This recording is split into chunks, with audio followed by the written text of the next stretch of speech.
everybody, and welcome back to my channel. If you're new here, my name is Adriana, and today I'm going to do something a little bit different. One of my good YouTube friends, YouTube sisters, real life sisters, whatever you want to call it, Sierra Reed actually gifted me a HelloFresh box, and I am going to be reviewing it, giving you my opinions on it in this video. Please take the time to subscribe to her channel. She's got a makeup channel, and her husband have a reaction channel that I will link in the description and the cards in the video. Since these aren't my recipes, I'm just going to talk about each recipe and my opinions on HelloFresh in general.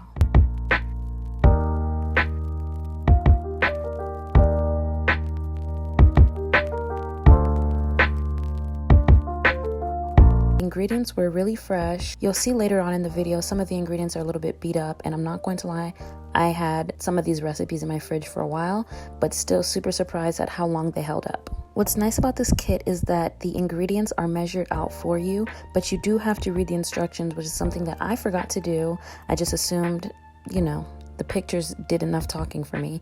And as you can see here, I have so much Italian seasoning, and that's because you could either have portion size for 2 people or for 4 people, and I use the entire 4-person serving of Italian seasoning. It tasted delicious, but make sure you pay attention to the serving sizes and how much of an ingredient, for example, flour or Italian seasoning, you're meant to use in each dish.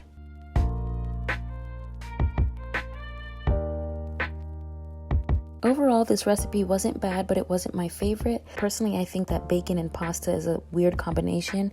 And honestly, I'm just realizing that there's, chicken in the ravioli. I didn't taste it. So I'd give this a 3 out of 5. Nothing exciting.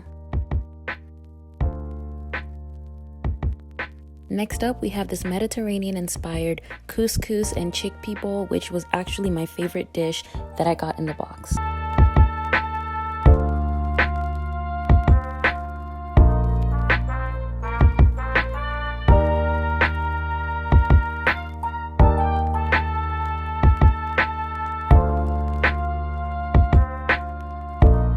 This is not a ding to HelloFresh, but I hate picking time, but it must be done, doesn't it?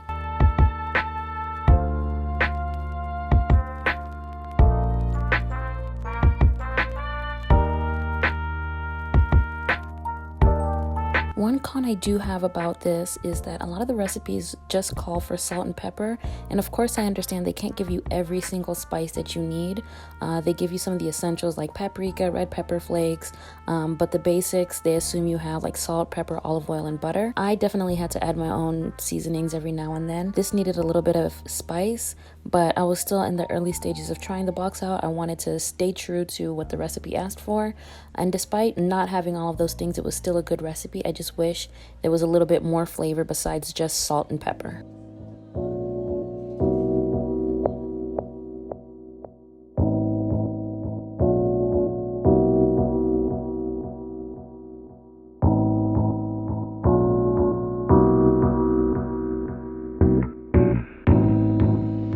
Like I said, this was my favorite recipe. I give it a 5 out of 5. It was definitely very flavorful and filling. It's something that I wouldn't have just come up with on my own.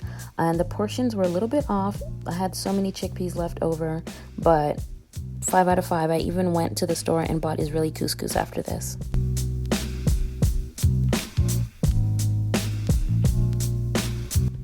So meal number 3 was actually my least favorite. This was my first time having meatloaf. Unfortunately, I did forget to record the sheet that had the picture of what the dish should look like.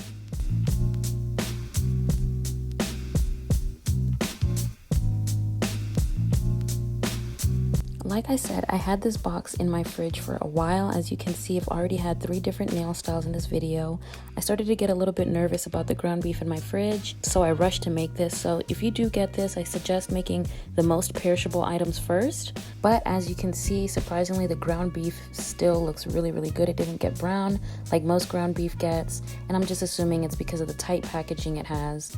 I will say that the ground beef was a little bit mealy. It seemed overworked, but I'm sure it had something to do with the packaging and making sure that it stayed preserved for situations like these when you just forget that you have it in your fridge or you don't feel like making it. My favorite part of this recipe was absolutely the gravy. Once again, I didn't read the instructions and I used the entire packet of flour, which was meant for 4 servings instead of the box that I had, which was for 2. So I did have to thin out the gravy on my own.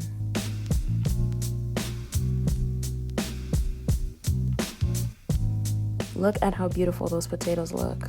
10 out of 10. Overall, like I said, the meatloaf, I would give it a 2 out of 5. The green beans, the gravy, and the potatoes were really a 5 out of 5, but the meatloaf was weird enough to knock the entire score down to a 2 out of 5. Last but not least, we've got the flatbread. This was surprisingly delicious. I didn't think I would like it. And I noticed that a lot of the recipes that I got in my box at least had similar flavor profiles with the zucchinis and the tomatoes and the lemon, but I didn't mind.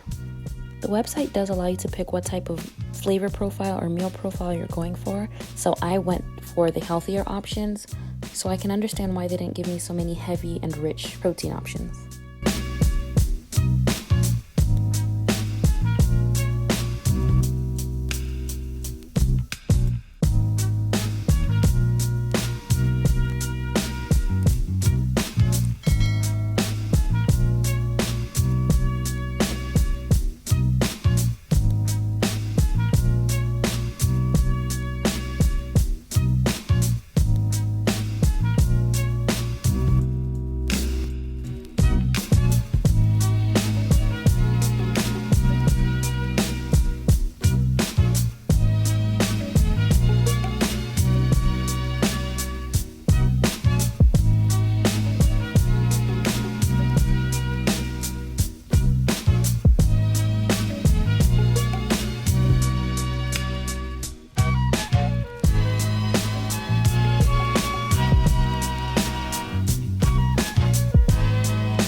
This dish was also super easy to make and surprisingly delicious. The flavors, like I said, are creative, but I would crave them again. And honestly, I would give this a 5 out of 5. And of course, just to show you how delicious this was, I had to slow down the honey pour. Don't knock it till you try it. Overall, I would say that HelloFresh is a great option for anybody that is looking for creative meal ideas. If you live with a lot of people and you've got lots of stuff in your fridge, it's not so convenient to have 4 huge paper bags in your fridge taking up space. But at the end of the day, I did enjoy my meals, and thank you so much, Sierra, for the awesome gift. Don't forget to subscribe to her channel. As usual, leave any questions or comments that you have below, like and subscribe to my channel, and I'll see you in the next video.